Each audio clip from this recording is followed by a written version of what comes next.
Status trap क्या है? ये वो फीलिंग है जब लोग सोचते हैं कि अगर मैं ये आईफोन या फिर ये BMW खरीद लूं तो लोग मुझे बड़ा आदमी समझेंगे। सुनो, मतलब 2022 में रिजर्व बैंक ऑफ इंडिया ने कहा है कि फैमिली हाउस होल्ड का कर्ज 34 लाख करोड़ रुपए तक पहुंच गया है और इसमें आईफोन और गाड़ी का जो कर्ज है वो 89% है। 70% आईफोन भारत के अंदर EMI पर लिए जाते हैं, मतलब हम कूल लगने के लिए उधार ले रहे हैं। 2022 तक क्रेडिट कार्ड का कर्ज 1.5 लाख करोड़ रुपए हो गया है, जो कि 57% बढ़ चुका है। क्यों? क्योंकि हम कार्ड स्वाइप करते हैं, EMI साइन करते हैं, फोन, वॉच, कपड़े, सभी चीजों के लिए। एक फोन का EMI, उसके बाद गाड़ी का लोन, फिर क्रेडिट कार्ड का मिनिमम ड्यू, सब जोड़ो और पूरी सैलरी खत्म। टेंशन शुरू, नींद नहीं आती, घर में झगड़े शुरू और कर्ज का पहाड़ बढ़ता जाता है। ये साइकिल सिर्फ पैसे का नहीं, दिल का भी है। हम खरीदते हैं ताकि हम अच्छे लगे और लोग वाह कहें वाह क्या बात है, पर वो खुशी एक हफ्ते तक रहती है और कर्ज सालों तक रहता है। स्वागत है दोस्तों आपका मेरे चैनल पर। अगर आपने कोई महंगी चीज़ खरीदी है सिर्फ ये दिखाने के लिए कि भाई मैं भी बड़ा आदमी हूँ, तो ये वीडियो आपके लिए है। आज हम बात करेंगे इंडियन स्टेटस ट्रैप की, वो झंझट जहाँ लोग आईफोन, वॉच और गाड़ियाँ खरीदते हैं ताकि वो अमीर दिख सकें, पर EMI के चक्कर में डूब जाते हैं। मुंबई से लेकर मेरठ तक ये दिखावे का चक्कर लोगों को कर्जे में डुबा रहा है। मैं आपको दिखाने वाला हूँ रियल स्टोरीज, शॉकिंग नंबर्स और आसान टिप्स जो आपको इस मुसीबत से बचा सकते हैं। तो चलो इस EMI की सुनामी से निकलते हैं और असली दौलत बनाते हैं। पहले समझते हैं कि ये स्टेटस ट्रैप क्या है। ये वो फीलिंग है जब लोग सोचते हैं कि अगर मैं ये आईफोन या फिर ये BMW खरीद लूं तो लोग मुझे बड़ा आदमी समझेंगे, मतलब महंगी चीज़ें खरीदना ताकि हम सक्सेसफुल और क्लासी लगें। और इंडिया में तो ये बीमारी घर घर में है। इंस्टाग्राम देखो, फेसबुक देखो, सब आईफोन से वीडियो बना रहे हैं, लग्जरी वॉच के साथ पोज मार रहे हैं, लिख रहे हैं, कैप्शन डाल रहे हैं हसल हार्ड। पर सच्चाई ये है कि वो EMI के बोझ तले दबे हुए हैं। इंडिया में ये ट्रैप इतना बड़ा क्यों है? क्योंकि हमें दिखावा पसंद है। दिवाली की शॉपिंग हो, शादी का जश्न हो या फिर दोस्तों के साथ कॉफ़ी शॉप पर फ्लैक्स करना हो, हमें दुनिया को दिखाना है कि हम कुछ बड़े हैं। पर रुको, एक नंबर सुनो। 2022 में रिजर्व बैंक ऑफ इंडिया ने कहा है कि फैमिली हाउस होल्ड का कर्ज 34 लाख करोड़ रुपए तक पहुंच गया है और इसमें आईफोन और गाड़ी का जो कर्ज है वो 89% है, यानी ज़्यादातर कर्जा आईफोन या फिर गाड़ी लेने के लिए किया गया है। और साथ ही 70% आईफोन भारत के अंदर EMI पर लिए जाते हैं, मतलब हम कूल लगने के लिए उधार ले रहे हैं। 2022 तक क्रेडिट कार्ड का कर्ज 1.5 लाख करोड़ रुपए हो गया है, जो कि 57% बढ़ चुका है। क्यों? क्योंकि हम कार्ड स्वाइप करते हैं, EMI साइन करते हैं, फ़ोन, वॉच, कपड़े, सभी चीज़ों के लिए। चलो देखते हैं ये ट्रैप कैसे काम करता है। ये स्टेटस ट्रैप एक गंदा साइकिल है। देखो कैसे कुछ शाइनी दिखता है, नया आईफोन लॉन्च हुआ या दोस्त ने रोलेक्स खरीदा और मेरा दिल कहने लगा कि मुझे भी चाहिए। हम जस्टिफाई करने लगते हैं, सोचते हैं मैं इसके लायक हूँ। यार EMI तो सिर्फ 2000 रुपये पर मंथ है, क्या दिक्कत होगी, खरीद लेते हैं।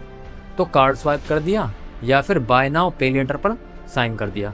EMI का बिल आता है, एक फ़ोन का EMI, उसके बाद गाड़ी का लोन, फिर क्रेडिट कार्ड का मिनिमम ड्यू, सब जोड़ो और पूरी सैलरी ख़त्म। टेंशन शुरू, नींद नहीं आती, घर में झगड़े शुरू और कर्ज का पहाड़ बढ़ता जाता है। ये साइकिल सिर्फ पैसे का नहीं, दिल का भी है। हम खरीदते हैं ताकि हम अच्छे लगें और लोग वाह कहें वाह क्या बात है, पर वो खुशी एक हफ्ते तक रहती है और कर्ज सालों तक रहता है। कंपनीज जैसे एप्पल, बजाज फाइनेंस जानते हैं, वो आसान EMI का ऐड दिखाते हैं ताकि हम खरीदें, बार बार खरीदते रहें। एक 2023 की रिपोर्ट के मुताबिक 84% ग्रामीण घरों और 42% शहरी घर कर्ज में डूबे हुए हैं, ज़्यादातर कंज्यूमर गुड्स के लिए, जैसे आईफोन, कार, वॉच, शूज़। अब सुनो कुछ असली कहानियाँ जो बताती है कि ये स्टेटस ट्रैप कितना खतरनाक है। ये सभी लोग हम में से ही हैं और इनकी कहानियाँ हमको सबक देती है। एक लड़का रोहन, 24 साल का, आईफोन का दीवाना, बेंगलुरु में IT कंपनी में काम करता है। उसकी सैलरी 50,000 पर मंथ है। उसने देखा कि उसके ऑफिस में सभी लोग आईफोन 15 प्रो यूज़ कर रहे हैं, तो उसको लगा कि पुराने फ़ोन से मैं आउटडेटेड लगूंगा। उसने 1,30,000 का फ़ोन EMI पर ले लिया। उसने सोचा 5,000 रुपये पर मंथली EMI कोई बड़ी बात नहीं है, साथ में एयरपोर्ट्स भी लिए और फैंसी केस भी। तो अब उसका EMI 8,000 रुपये पर मंथ हो गया। 1 साल बाद उसका क्रेडिट कार्ड बिल 2 लाख रुपए तक पहुंच गया, क्योंकि वो बस मिनिमम ड्यू दे रहा था। रोहन ने एक्स पर लिखा कि आईफोन लिया तो इम्प्रेस, लेकिन अब स्ट्रेस ही स्ट्रेस। ये कहानी करोड़ लोगों की है। 70% आईफोन्स इंडिया में EMI पर होते हैं। एक और कहानी सुनो। प्रिया, उम्र 30 साल, मार्केटिंग मैनेजर। उसने सोचा क्लाइंट्स के सामने कूल दिखने के लिए 2 लाख रुपए का रेडो वॉच खरीदूं, 12 महीने की EMI पर। इंस्टाग्राम पर तो सबने तारीफ की, प्रिया द बॉस लेडी। पर EMI था ₹18,000 पर मंथ, जो कि उसकी सैलरी का बड़ा हिस्सा खा गया। फिर उसने EMI से खर्चना शुरू कर दिया, क्योंकि उसकी सैलरी खत्म हो रही थी और उस पर 1 साल में 5 लाख रुपए का क्रेडिट बिल आ गया। फिर प्रिया ने दोस्तों को बताया कि मैं वॉच बेचने की सोच रही हूँ, पर अब उसकी कीमत उतनी नहीं मिलेगी। इंडिया के शहर जैसे कि जयपुर, लखनऊ, यहाँ पर भी लग्जरी वॉच का क्रेज बढ़ रहा है और लोग कर्ज में डूबते जा रहे हैं। अब बात करते हैं अर्जुन, जो गाड़ी का फ्लेक्सर है। अर्जुन, जिसकी उम्र 28 साल है, वो एक टीचर है। उसने अपनी इमेज बढ़ाने के लिए 15 लाख रुपए का लोन लिया, एक हायुंडई क्रेटा के लिए। उसकी EMI बनती है 25,000 रुपये पर मंथ। सोशल मीडिया पर तो हंगामा हो गया, सब बोले अर्जुन भाई क्या बात। पर 6 महीने बाद वो EMI के लिए मम्मी और पापा से पैसे मांगने लगा। सेविंग खत्म और पेट्रोल इंश्योरेंस के खर्चे अलग। एक्स पे तो लोग लिखते हैं कि 80% से ज़्यादा कारें भारत के अंदर EMI पर है। ये कहानियाँ नहीं, हकीकत है। 2022 की इंडिया टुडे रिपोर्ट के मुताबिक पर्सनल लोन पिछले 2 साल में 10 लाख करोड़ रुपए तक बढ़ गया है, और इसमें आईफोन, गाड़ी और क्रेडिट कार्ड का बड़ा हिस्सा है। आईफोन से लेकर SUV तक हम उधार लेकर फ्लैक्स करते हैं, लेकिन बाद में बिल आता है। अब बात करते हैं दिखावे के असली नुकसान की। ये सिर्फ पैसे का नहीं, आपकी जिंदगी का नुकसान है। अगर मैं 4 बड़े नुकसानों की बात करूं, तो सबसे पहले पैसे का नुकसान। EMI और क्रेडिट कार्ड का इंटरेस्ट आपको डुबा देगा। 1 लाख रुपए का फ़ोन आपको 20% इंटरेस्ट के साथ 1,20,000 रुपये बैठेगा, अगर आप मिनिमम ड्यू देते हैं तब। 2000 में क्रेडिट कार्ड डेट 86% तक बढ़ा है। नंबर 2, दिमाग की टेंशन। ये कर्ज सिर्फ नंबर नहीं है, नींद ना आना, घर में झगड़े होना, टेंशन में रहना, शरीर खराब हो जाना, ये सब है। एक 2013 की स्टडी के मुताबिक जो डेब्ट का स्ट्रेस होता है, वो लोगों को टेंशन और डिप्रेशन में डालता है। क्या ये स्टेटस इसके लायक है? मौके छूट जाते हैं। हर EMI आपकी सेविंग्स को खाती है। वो पैसे से आप अपना बिजनेस शुरू कर सकते थे। ₹10,000 पर मंथ अगर आप SIP में डालते, तो 20 साल पर जाकर वो 50 लाख रुपए बन सकते हैं। पर हम तो EMI में फंसे हैं। ये एक झूठा स्टेटस है। सच बोलो, लोग आईफोन या वॉच को कितना देखते हैं, 1 हफ्ते बाद सब भूल जाते हैं। असली स्टेटस आपकी फाइनेंशियल फ्रीडम है, ना कि ये दिखावा। ये स्टेटस एक झूठ है, ना ये खुशी देता है ना इज्जत, बस आपको कर्ज के जाल में फंसा देता है। तो कैसे बचें इस स्टेटस ट्रैप से? कुछ ऐसे तरीके जो आपकी लाइफ बदल देंगे। सक्सेस का मतलब बदलो, अपनी वैल्यू को चीज़ों से मत जोड़ो। असली सक्सेस है आपकी फाइनेंशियल फ्रीडम, अपने सपने पूरे करना, अपने परिवार के साथ खुशी। अगली बार आईफोन लेने से पहले सोचो, ये जरूरत है या दिखावा।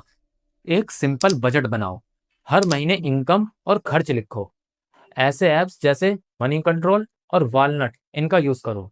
पहले सेविंग्स और इन्वेस्टमेंट के लिए पैसे रखो, फिर खर्चा करो। EMI से दूर रहो। अगर कैश में नहीं खरीद सकते तो मत लो।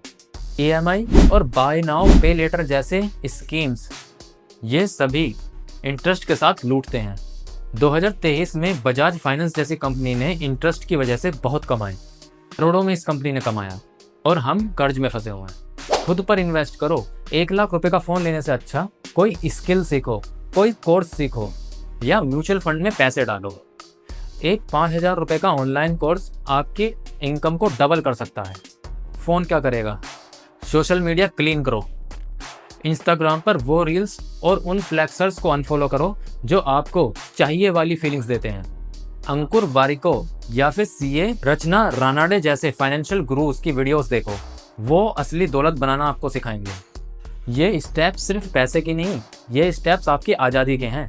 जब आप दिखावा छोड़ देते हो तो आप वो लाइफ जीते हो जो आपको सचमुच चाहिए। दोस्तों, ये इंडियन स्टेटस ट्रैप एक बहुत बड़ा झूठ है जो आपका फ्यूचर चुरा रहा है।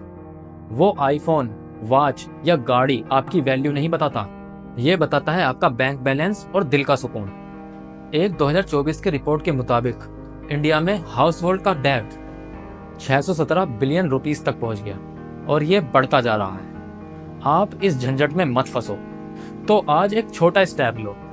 बजट बनाओ, एक ईएमआई कैंसिल करो या सोशल मीडिया क्लीन करो। कमेंट्स में जरूर बताओ कि आप कौन सा स्टेप ट्राई कर रहे हो। मुझे सुनना है कि कैसे आप इस ट्रैप से निकल रहे हो। अगर ये वीडियो आपको पसंद आया तो प्लीज़ लाइक करो, सब्सक्राइब करो और बेल आइकन पर क्लिक करो ताकि आपको ऐसे पैसे बचाने वाली वीडियोस मिलती रहें। अगर आपका कोई दोस्त इस तरीके के ट्रैप में है तो उसको ये वीडियो शेयर करो, शायद आप उनकी ज़िंदगी बचा लो। मिलते हैं अगली वीडियो में, तब तक खुश रहो, डेब्ट फ्री रहो। बहुत बहुत धन्यवाद।